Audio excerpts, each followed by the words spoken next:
Fit a bath with me in 20 minutes.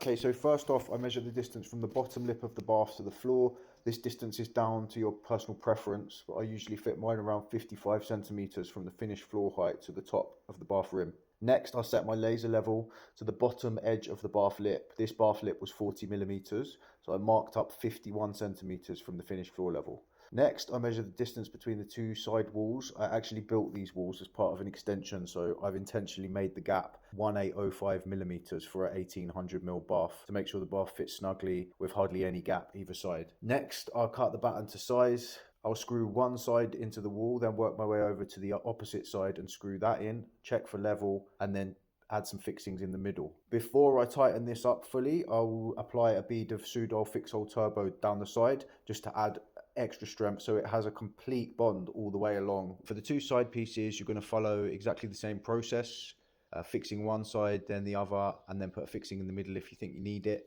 Again, we're going to put some Sudol down the back and then screw that up tight.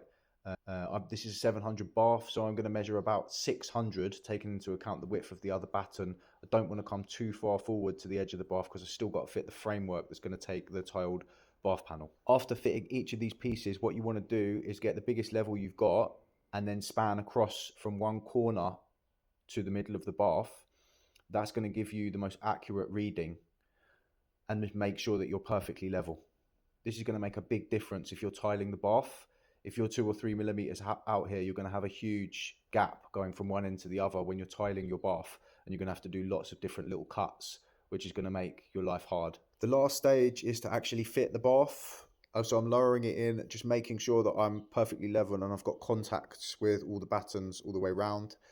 Then I'm going to apply a bead of waterproofing sealant. Now this isn't standard silicone or Fixol stuff. This is the actual waterproofing sealant that comes with a Jacko board or the Weddy board system, which provides like a vulcanized rubber seal which is completely waterproof, and it has like a big flexibility as well.